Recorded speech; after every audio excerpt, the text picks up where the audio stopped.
চতুর্থ শ্রেণীর শিক্ষার্থী বন্ধুরা, তোমাদের গণিত বইয়ের ৬৫ পৃষ্ঠার যে সমস্যাগুলো আছে, সেই সমস্যাগুলো তোমাদের আজকের ভিডিওতে সমাধান করে দেখাবো। তো ১ নম্বরটা দেওয়া আছে ৫ অঙ্কের ক্ষুদ্রতম সংখ্যাকে ১০০ দ্বারা ভাগ করলে ভাগফল কত হবে? এখানে বলা আছে ৫ অঙ্কের ক্ষুদ্রতম সংখ্যা। ক্ষুদ্রতম সংখ্যা হলো ১ এবং ০। তাহলে ক্ষুদ্রতম সংখ্যাগুলো কি? ১ এবং ০ রিলেটেড সংখ্যাগুলো হবে ক্ষুদ্রতম সংখ্যা। তো এখানে ৫ অঙ্কের সংখ্যা ৫ অঙ্কের ক্ষুদ্রতম সংখ্যা বলা আছে, তার মানে প্রথমে ১ বসবে আর বসবে ৪টা ০। এইটা হলো ৫ অঙ্কের ক্ষুদ্রতম সংখ্যা। এই ৫ অঙ্কের ক্ষুদ্রতম সংখ্যাকে ১০০ দিয়ে ভাগ করতে হবে। তাহলে ১০০ দিয়ে ভাগ করার সবচেয়ে সহজ যে নিয়ম সেটি হলো এখানে এখানে ভাজকে ২টা শূন্য আছে। তাহলে ভাজ্যের ডান পাশে ২টা শূন্য আমরা বাদ দিয়ে দিব বা কেটে দিব। বাকি থাকবে ১০০। তাহলে ৫ অঙ্কের ক্ষুদ্রতম সংখ্যাকে যদি ১০০ দিয়ে ভাগ করা হয়, আমরা ভাগফল পাবো ১০০। তার মানে গ নম্বর এখানে সঠিক অ্যান্সার।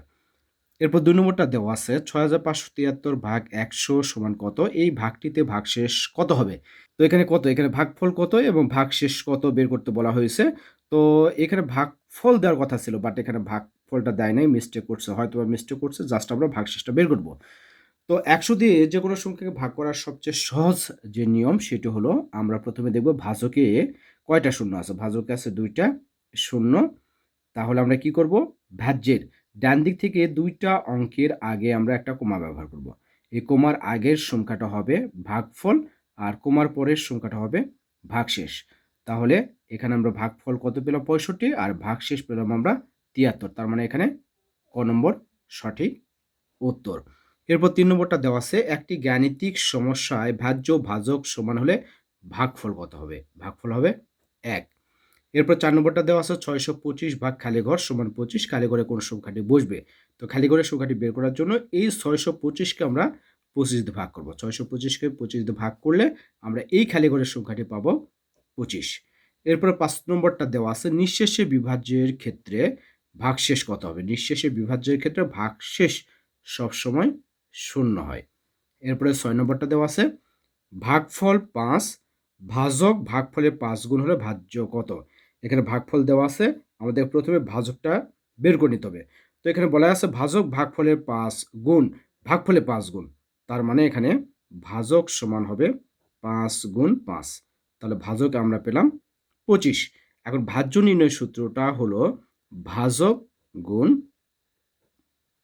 ভাগফল। এই দুটা সংখ্যাকে গুণ করলে আমরা গুণফল পাবো ১২৫। তার মানে ঘ নম্বরটা সঠিক উত্তর।